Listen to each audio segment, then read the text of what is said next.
kwa Yesu Kristo. Na neno ambalo tutaongozwa nalo kwa siku ya leo linatoka Injili ya Yohana sura ya kwanza kuanzia mstari wa kwanza hadi ule wa 18. Na neno Mungu nasema, hapo mwanzo kulikuwako neno, naye neno alikuwako kwa Mungu, naye neno alikuwa Mungu. Huyo mwanzo alikuwako kwa Mungu. Vyote vilifanyika kwa huyo, wala pasipo yeye hakikufanyika chochote kilichofanyika. Ndani yake ndimo ulimokuwa uzima, na ule uzima ulikuwa nuru ya watu. Nayo nuru yang'aa gizani, wala giza halikuiweza. Palitokea mtu mtumwa kutoka kwa Mungu, jina lake Yohana. Huyo alikuja kwa ushuhuda, ili aishuhudie ile nuru, wote wapate kuamini kwa yeye. Huyo hakuwa ile nuru, bali alikuja ili aishuhudie ile nuru. Kulikuwako nuru halisi, amtiaye nuru kila mtu akija katika ulimwengu. Alikuwako ulimwenguni, hata kwa yeye ulimwengu ulipata kuwako, wala ulimwengu haukumtambua. Alikuja kwake, wala walio wake hawakumpokea, bali wote waliompokea aliwapa uwezo wa kufanyika watoto wa Mungu, ndio wale waliaminiwa jina lake, waliozaliwa si kwa damu, wala si kwa mapenzi ya mwili, wala si kwa mapenzi ya mtu, bali kwa Mungu. Naye neno alifanyika mwili, akakaa kwetu, nasi tukaona utukufu wake, utukufu kama mwana pekee atokaye kwa Baba, amejaa neema na kweli. Yohana alimshuhudia, akapaza sauti yake akasema, huyu ndiye niliyenena habari zake, ya kwamba ajaye nyuma yangu amekuwa mbele yangu, kwa maana alikuwa kabla yangu. Kwa kuwa katika utimilifu wake sisi sote tulipokea na neema juu ya neema. Kwa kuwa Torati ilitolewa kwa mkono wa Musa, neema na kweli zilikuja kwa mkono wa Yesu Kristo.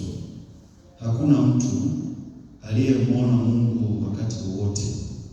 Mungu mwana pekee ndiye katika Mungu mwana pekee aliye katika kifua cha Baba, huyo ndiye aliyemfunua.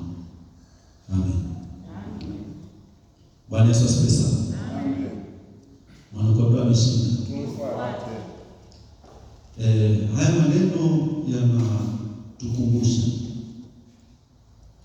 yanasema hapo mwanzo kulikuwa na neno. Bwana Yesu asifiwe sana. Na neno kwa lugha ya asili ya Agano Jipya, ili neno linatokana na maneno ni logos.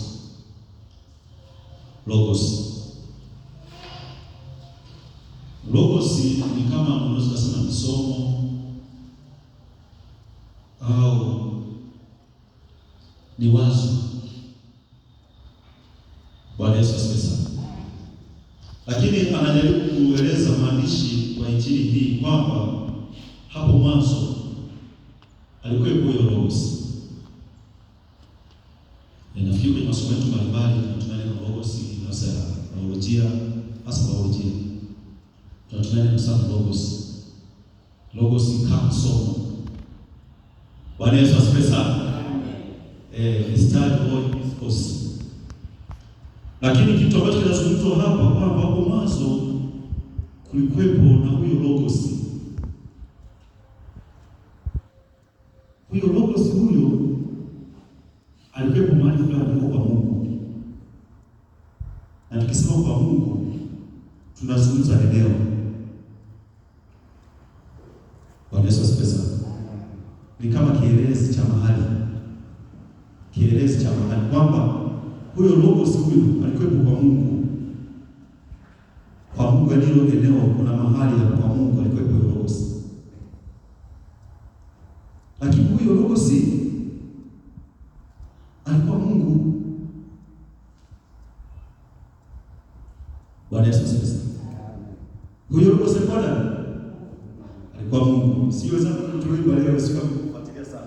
mfuatilie, nimeona na kitu cha pekee sana. Wimbo tulioimba siku ile,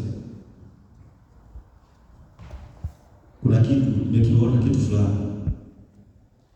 Mstari wa kwanza au ubeti wa kwanza, na ubeti una mstari mmoja tu tena kafupi. Anasema nani huyo golini wamwimbia wachunga? Yaani kuna ile nani huyo alikuwa golini ambaye wachungaji wanamwimbia? Asema ndiye Bwana wa ajabu, ni Mwokozi mwenye nguvu, ndiye tumsujudie, utawala na wake. Bwana Yesu asifiwe sana. Lakini akauliza tena swali lingine, yaani wimbo umebaki katika maswali na majibu. Anasema nani anayeumba yote kwa nguvu zake? Nani huyo anayeumba yote kwa nguvu zake? Akasema ndiye Bwana wa ajabu, ni Mwokozi mwenye nguvu, ndiye tumsujudie, utawala ni wake. Bwana Yesu asifiwe sana. Huyu mtu alitafakari sana, na hisi alisoma kitabu vizuri, akatafakari sana. Huyu mtu uzo wimbo, ni nani anayeumba vyote? Nani anayeumba vyote? Ni nani? Asema ni huyo wa ajabu, ni Bwana wa ajabu, yeye ndiye aliyeumba vyote, na utawala ni wa kwake. Kama ameviumba vyote, maana na utawala ni wa kwake mwenyewe. Yeye ndiye anayemiliki. Anamiliki vitu gani? Anavitawala vitu gani? Anatawala vile ambavyo ameviumba yeye mwenyewe. Bwana Yesu asifiwe sana. Amen. Anaungana kabisa, mwimbaji huyu anaungana kabisa na neno la siku ya leo, kwamba hapo mwanzo, yaani ni kama huyu mwandishi alikuwa anajaribu kutoa mawazo, kufikirisha watu kwamba hapo mwanzo kulikuwa na wazo. Hilo wazo lilikuwa kwa Mungu, na hilo wazo lilikuwa ni Mungu, na hakuna kilichofanyika bila ya hilo wazo. Na kwa Wagiriki wazo au logos ndio kila kitu. Bwana Yesu asifiwe sana. Logos ni kila kitu, lakini tutakutana mambo mawili, kuna logos na kuna mwanzo, ambapo mwanzo wenzetu Wagiriki wanaita arke. Arke maana yake mwanzo, na arke ndio kila kitu. Kama anasema hapo mwanzo kulikuwa na wazo, na hilo wazo lilikuwa kwa Mungu, na hilo wazo lilikuwa ni Mungu, na hakuna chochote kilichoumbwa kilichofanyika bila hilo wazo. Hilo wazo ndilo lililoumba kila kitu. Bwana Yesu asifiwe. Na katika kitabu cha Mwanzo moja anasema hapo mwanzo Mungu aliumba mbingu na nchi. Alike. Sikia neno mwanzo maana yake alike. Hapo mwanzo Mungu aliumba mbingu na nchi. Na vitu vyote alikuwa anavifanya kwa neno. Alikuwa anatamka neno linafanyika. Maana yake ilitumika logos. Bwana Yesu asifiwe. Bwana Yesu asifiwe. Lakini somo lina mambo kama matatu hivi, kwamba Yesu Kristo ni Mungu kweli. Yesu Kristo ni Mungu kweli. Lakini katika masomo tunasoma hivi, Yesu Kristo ni nuru ya kweli. Lakini tatu, Yesu Kristo ni ufunuo wa kweli. Yesu Kristo ni Mungu kweli. Kumekuwa na mjadala mkubwa sasa hivi, mijadala mingi ambayo inaendelea kwenye mitandao. Kuna malumbano ya hoja, sio vibaya watu wakiwa na hoja zinaimarisha ufahamu. Bwana Yesu asifiwe. Kumekuwa na mjadala mkubwa unaosumbua sana ulimwengu, ni nafasi ya Yesu, kwamba Yesu ni nani? Nafasi ya Yesu, kwamba Yesu ni nani? Inawezekana mjadala hata wewe unatusumbua pia. Inawezekana. Nafasi ya Yesu ni nani? Ndio mjadala mkubwa ambao uko ulimwenguni hapa. Bwana Yesu asifiwe sana. Amen. Lakini siku ya leo tunaambiwa nafasi ya Yesu ni nani? Sio jamani? Kwamba Yesu Kristo ni Mungu kweli.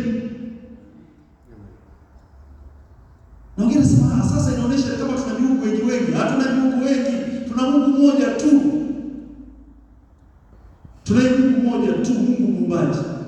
Ndio maana Yohana anakufafanua, anasema ya kwamba hapo mwanzo kulikuwa na neno, naye neno alikuwa kwa Mungu, naye neno alikuwa Mungu. Huyo neno alikuwa ni Mungu. Na hatuna Mungu watatu, tunaye Mungu mmoja tu. Bwana Yesu asifiwe. Amen. Ni Mungu mmoja aliyeamua kushuka. Aliamua kushuka ulimwenguni.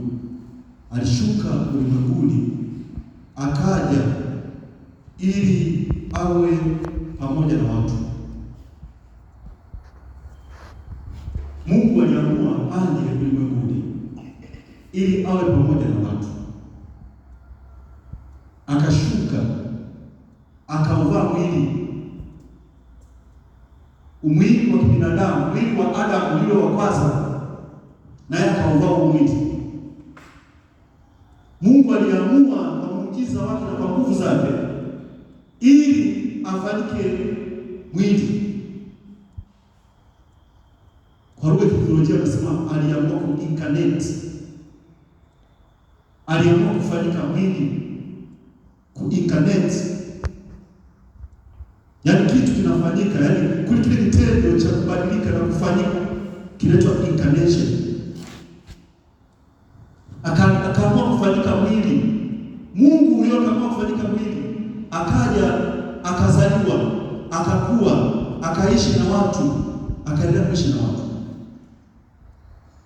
Akaonekana kama binadamu, lakini mambo yake tu yalionyesha sio binadamu. Bwana Yesu asifiwe. Kwa nini aliamua kufanya yote hayo? Huyo Mungu kweli aliamua kufanya yote hiyo kwa sababu ya upendo wake kwa wanadamu. Aliamua kufanya yote hayo ili aweze kushirikiana na wanadamu, aweze kuhusiana na wanadamu kwa karibu, aweze kusema na wanadamu kwa karibu. Na ilikuwa lazima afanye hivyo. Yesu asifiwe. Amen. Ilikuwa lazima afanye hivyo. Kwa nini? Kwa sababu angekuja jinsi alivyo bila kujiincarnate mwenyewe katika tumbo la Mariamu. Angeamua kuja kama alivyo, wanadamu wote wangekufa. Ndio maana maandiko marefu yanasema aliamua aache utukufu. Akaacha utukufu wake. Aliamua kuacha ule utukufu. Ule utukufu umetumaliza wote sisi. Bwana Yesu asifiwe. Amen. Akavaa mwili wa kibinadamu 100%. Alikuwa na mwili kama wao. Mwili unaochoka, akitembea anachoka. Akikaa njaa inamuuma. Ila alipoamua kufunga, alifunga siku ambazo hakuna mwanadamu anaweza kufunga. Kuna mwanadamu anayefunga siku 40? Hali yetu wafungaji unaweza? Siku 40 hali mwanadamu anaweza kufunga. Wengine wanajitahidi mpaka siku 5 afadhali. Lakini pengine anaweza kukuta pengine siku 5 labda anasema siku mpaka anakunywa maji. Lakini kafu kabisa, huli wala hunywi. Huli chochote kwenye kinywa chako wala haunywi chochote. Wala uweke kwenye la maji. Siku 40. Haiwezekani. Siku 7 tunaona mtu atakuwa alishaoza siku nyingi. Alishaoza. Lakini huyu Mungu kweli, pamoja na kwamba alivaa mwili wa kibinadamu wenye binadamu 100%, lakini mambo yake yalikuwa sio ya kibinadamu. Bwana Yesu asifiwe. Amen. Kwa nini alikuwa sio ya kibinadamu? Alifanya mambo ambayo kwa kweli hakuna mwanadamu aliyetoka kafanya. Hayupo. Mpaka leo yanatokea. Mpaka leo yanatokea. Mambo aliyofanya ni makubwa. Hii inataka kukumbusha nini? Kwamba huyu Yesu Kristo tunayemwamini ni Mungu kweli. Ni Mungu kweli. Ni Mungu muumbaji. Ni Mungu aliyeumba mbingu na nchi. Huyu Yesu ambaye tunamuita Baba ndio huyu Yesu. Bwana Yesu asifiwe. Amen. Na Yesu anaitwa Baba tena. Tunasema kuna Baba, Mwana na Roho Mtakatifu. Ni wale, ni yule yule tu. Bwana Yesu asifiwe. Amen.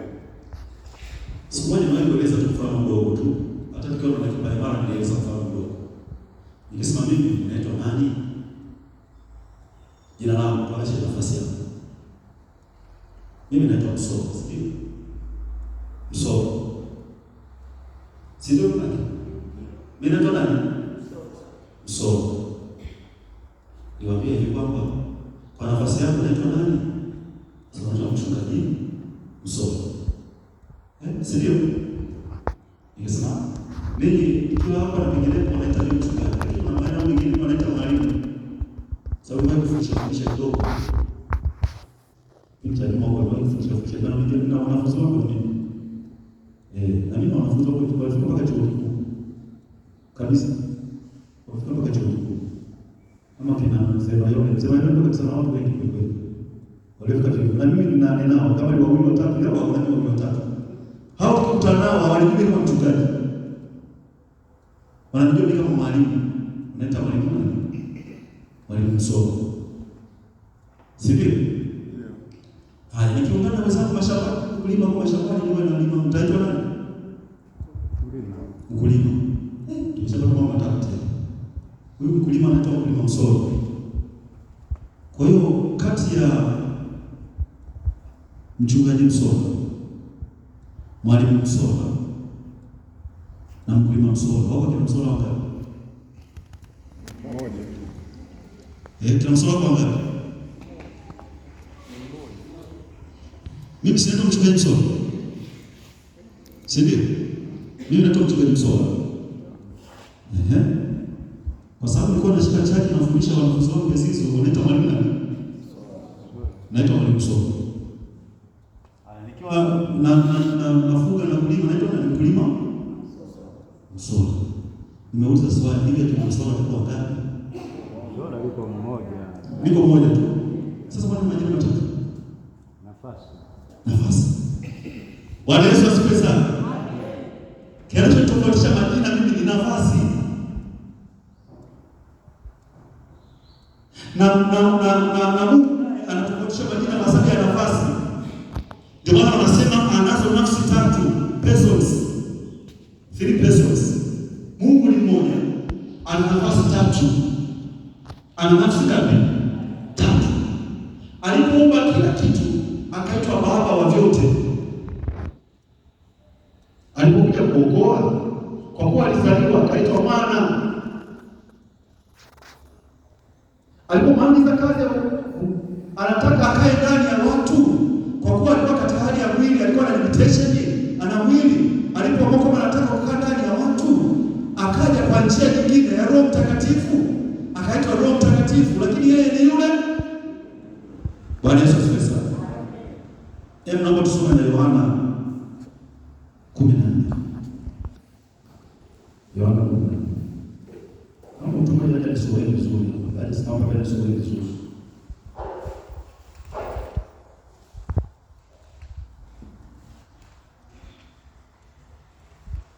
Aje mtu mmoja asome. Anaweza kusoma kwenye macho.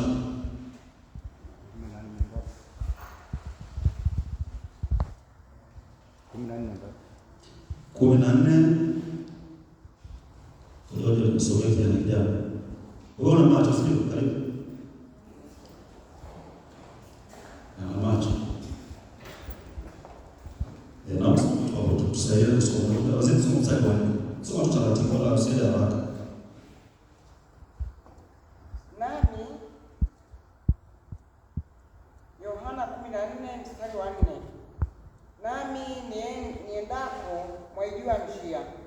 Tomaso akamwambia, Bwana, sisi hatujui uendako, nasi twaijuaje njia? Yesu akamwambia, mimi ndimi njia na kweli na uzima. Mtu haji kwa Baba ila kwa njia ya mimi. Kama mngalinijua mimi, mngalimjua na Baba. Tangu sasa mnamjua, tena mmemwona. Filipo akamwambia, Bwana, utuonyeshe Baba, yatutosha. Yesu akamwambia, mimi nimekuwapo pamoja nanyi siku hizi zote. Wewe unijue Filipo? Wewe? Yesu akamwambia, mimi nimekuwapo pamoja nanyi siku hizi zote. Wewe usinijue kumwona Baba. Basi wewe wasemaje, utuonyeshe Baba? Asante. Mpaka hapo tu. Sisi kama tumeeleza hapo.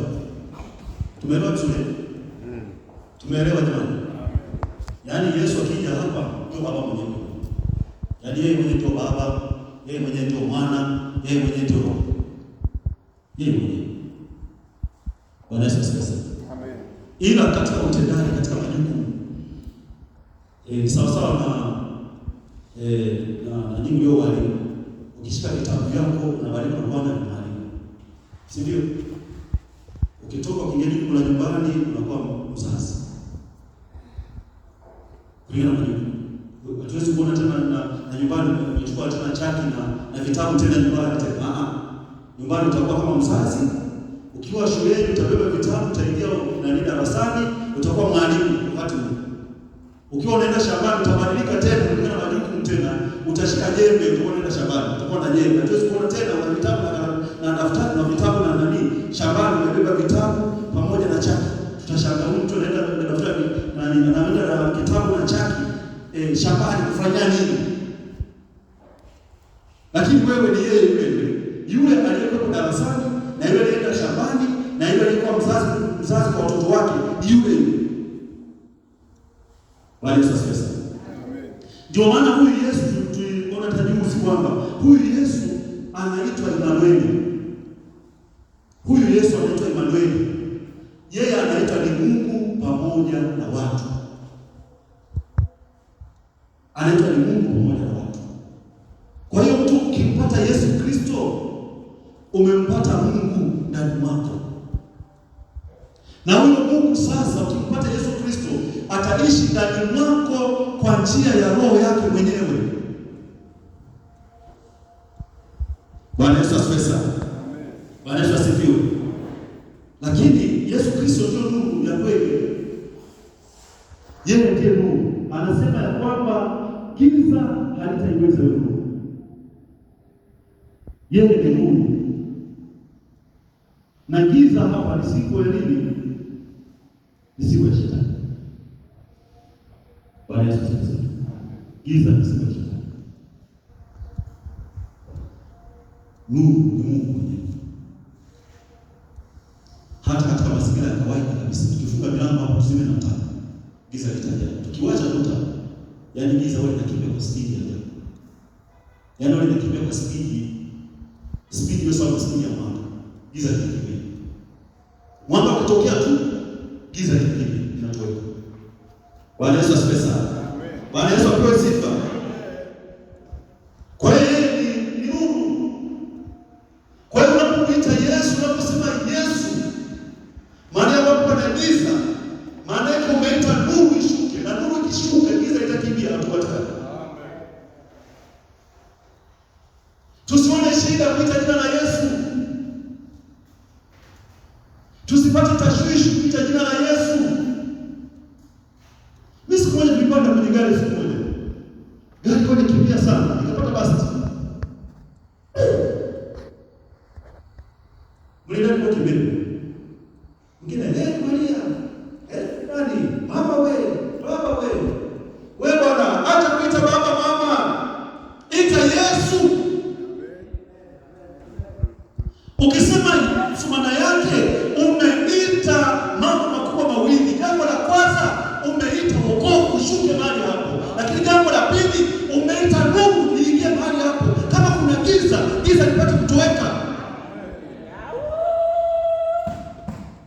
Mimi nashangaa watu mambo ya Mungu kwenye fikra zao. Kuna niko karibu na baba, niko karibu mama wewe. Hakuna cha mama wewe hawezi kukusaidia. Ita Yesu. Na unapoita Yesu, eneo ya kwamba unamuita Mungu mwenye nguvu, unaita mamlaka yenye nguvu, tena unaita mamlaka yenye kuokoa. Amen. Unaita mamlaka yenye kuokoa unaposema Yesu. Bwana Yesu asifiwe sana. Bwana Yesu asifiwe sana. Lakini upande wa pili unaposema Yesu, maana yake unaita nuru, kwa sababu ndani yake Yesu ndipo ilimo nuru ya kweli. Hiyo nuru ya kweli itang'aa gizani na giza litaiweza na giza litakimbia. Kama kuna matatizo katika maisha yetu, haya matatizo yote giza. Yote yanayotusumbua katika maisha yetu ni giza, na anayeweza kuondoa hayo ni Yesu. Bwana Yesu asifiwe sana. Kwa hiyo tuite Yesu, tumwite Yesu, ita tu Yesu.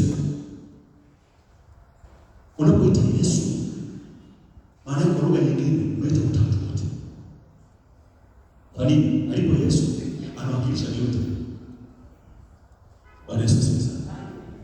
Watu wanamchukulia Yesu, mbona yeye alikuwa mwanadamu tu huyu? Ni kweli. Alivaa mwili. Alivaa nini? Alivaa mwili. Ndio maana alipokufa, alipokuja kufufuka, aliwatokea watu. Aliwatokea kimuujiza watu. Alikuwa anatokea tu. Kama unapofufuka na ingia tu ukutani, anaingia. Kwa nini? Roho haimipaka.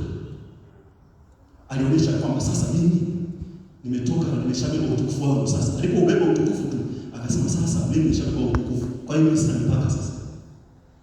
Walikuwa wanashangaa kujifunga na wanateseka wanatembea pale ndani, wanashangaa anaingia. Nasema amani wewe. Amani? Bwana Yesu asifiwe. Anaambia amani wewe. Bwana Yesu asifiwe sana. Lakini pia Yesu Kristo ndio ufunuo wa kweli.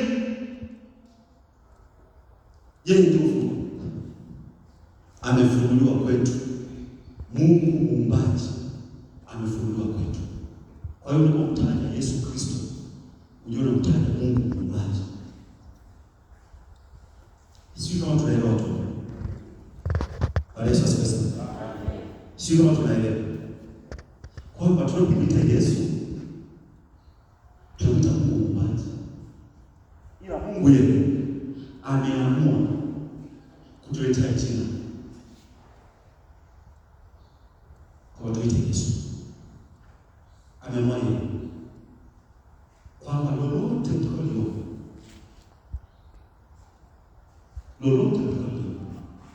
msiombe kwa jina lingine lolote, ombeni kwa jina la Yesu. Lolote mtakalo ombeni kwa jina la Yesu. Maana unapita jina la Yesu kama unaita tikatika. Kama kuna mahali wanasumbua unaita tikatika ni sivyo? Kwa hiyo kiita Yesu manake unaalika mamlaka ya kimbingu shuki. Bwana Yesu asifiwe. Bwana Yesu asifiwe. Kwa hiyo watu wa Mungu msipate tashwishi yoyote. Sio na tashwishi yoyote. Tumwite Yesu. Yesu ndiye Mungu kweli na uzima. Yesu ndiye Mungu ya ulimwengu.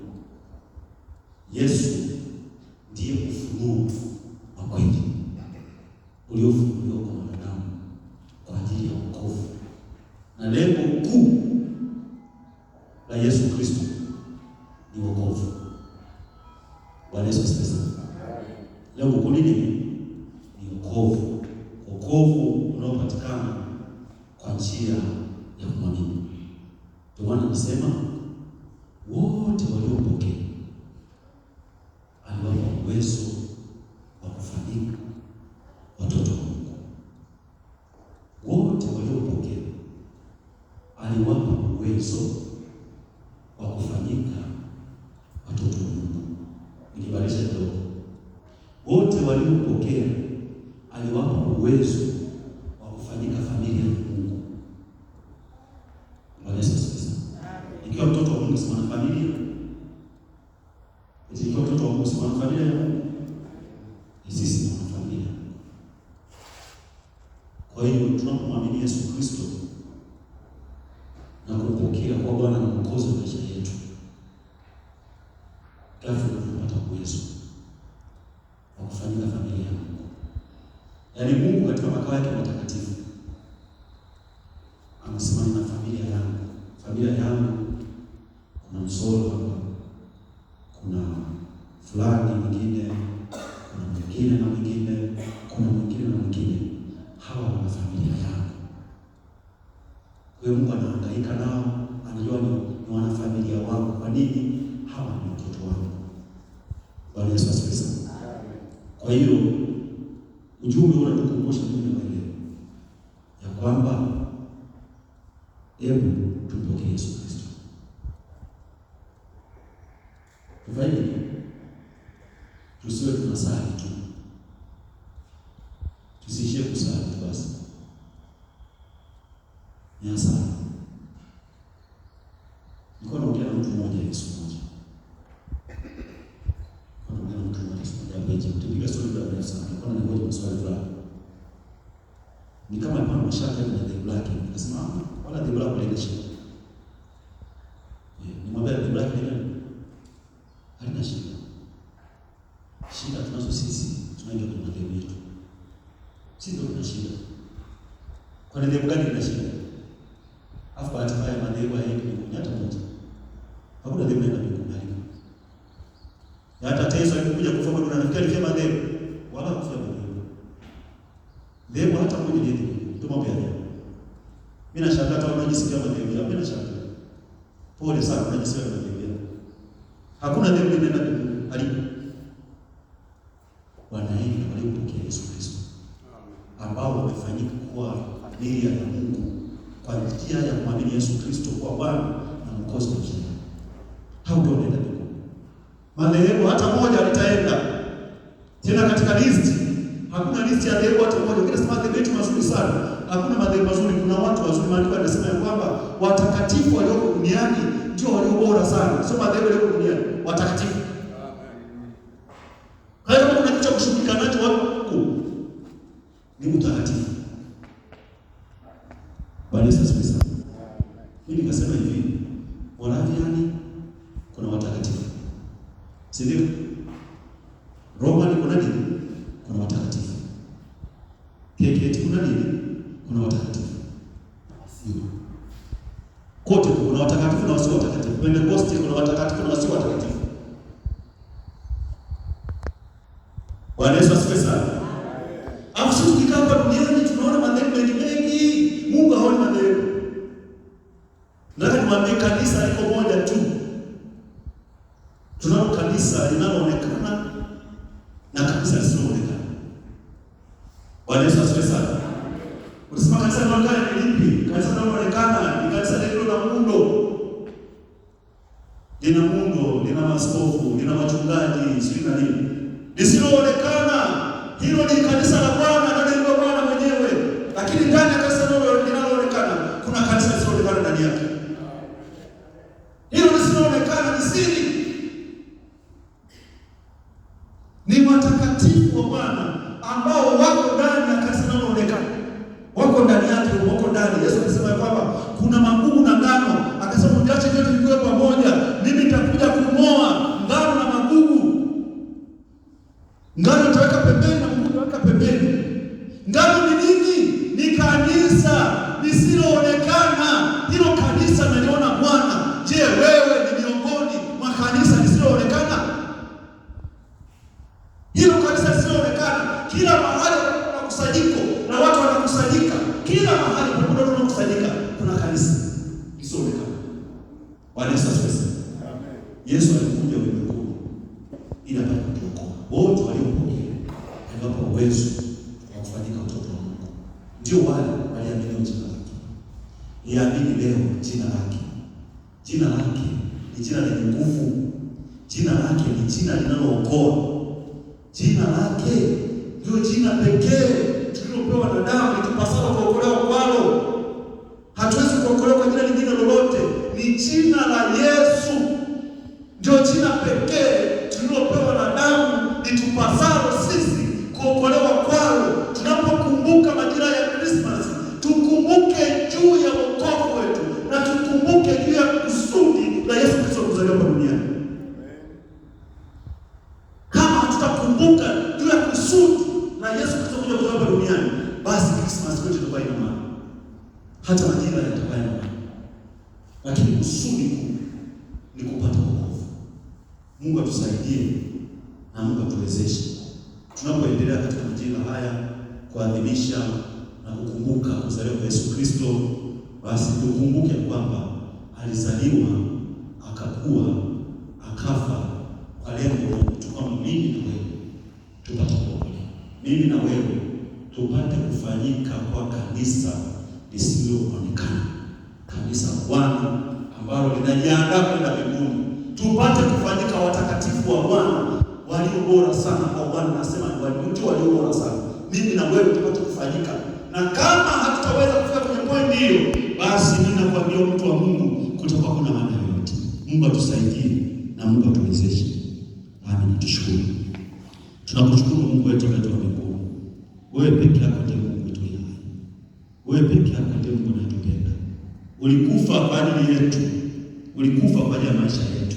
Lakini pia uliamua kuacha utukufu wako, ukaja kuzaliwa katika hali ya umasikini kabisa kwa sababu ya sisi wanadamu tuliokosaji. Uliamua kufanyika Emmanuel, ukae katikati yetu, miongoni mwetu, ukaamua kuvaa mwili wa kibinadamu. Lengo kubwa ni kwa sababu ya upendo wako kwetu sisi sote, tupate kujifunza vyema kwako ili tupate kuokolewa katika jina